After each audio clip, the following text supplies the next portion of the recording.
నమస్తే అండి, అందరూ ఎలా ఉన్నారు? వెల్కమ్ టు అమ్మ గోదావరి వంటలు. ఈరోజు నేను మష్రూమ్ బిర్యానీ తయారు చేశానండి. దానికి కావాల్సిన పదార్థాలు: మష్రూమ్ శుభ్రంగా కడుక్కొని ముక్కలు కట్ చేసుకుని పెట్టుకోవాలండి. బాస్మతి బియ్యం 1 గంట ముందు నానబెట్టుకోవాలండి. పలావ్ సరుకులు అన్నీ పెట్టుకోవాలి. తర్వాత ఉల్లిపాయలు 2 ఉల్లిపాయలు చీలికలు కోసుకోవాలండి. 1 స్పూన్ అల్లం పేస్టు, 1 కప్పు పెరుగండి, కొంచెం గరం మసాలా, ధనియాల పొడి, మిరియాల పొడి.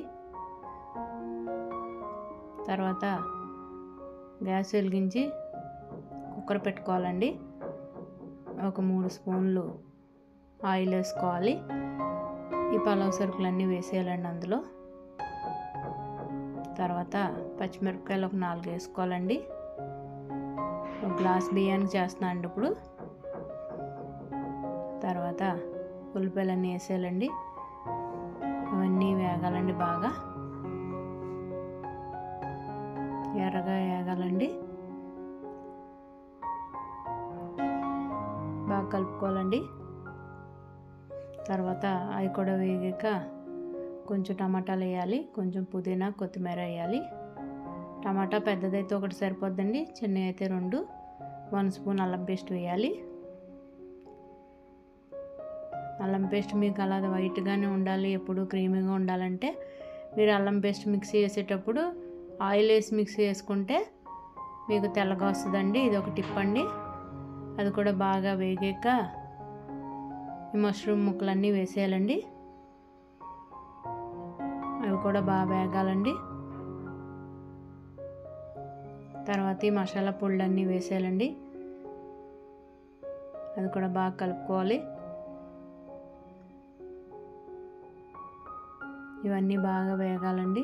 తర్వాత 1 కప్పు పెరుగు వేసేయాలండి.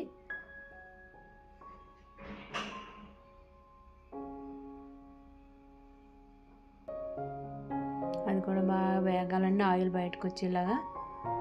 తర్వాత మనం కడిగి పెట్టుకున్న బియ్యం వాటర్ లేకుండా వేసుకోవాలండి.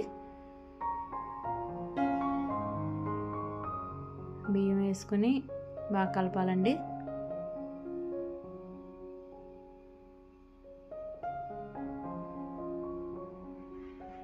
మష్రూమ్లు ఇప్పుడు కూడా పెద్ద ముక్కలు కట్ చేసుకోవాలండి. తర్వాత 1 గ్లాస్ బియ్యానికి 1.5 గ్లాసున్నర వాటర్ వేయాలండి. తర్వాత మళ్ళీ కొంచెం పుదీనా కొత్తిమీర వేయాలి. తర్వాత ఉల్లిపాయ వేగడానికి 1/2 స్పూన్ ఉప్పు వేసామండి. తర్వాత 2 స్పూన్లు ఉప్పు వేసుకోవాలి. మళ్ళీ ఒకసారి వాటర్ ఉప్పు చూసుకొని సరిపోతే మళ్ళీ వేసుకోండి. తర్వాత మూత పెట్టి ఒక విజిల్ అయితే సరిపోద్దండి, హైలో పెట్టాలి. అంతే అండి, అయిపోయిందండి. ప్లేట్లోకి తీసుకుని సర్వ్ చేసుకోవాలి. ఈ వీడియో నచ్చినట్లయితే లైక్, షేర్, సబ్స్క్రైబ్ చేయండి. బెల్ ఐకాన్ ప్రెస్ చేయండి. మీరు కూడా తయారు చేసి ఎలా ఉందో చెప్పండి.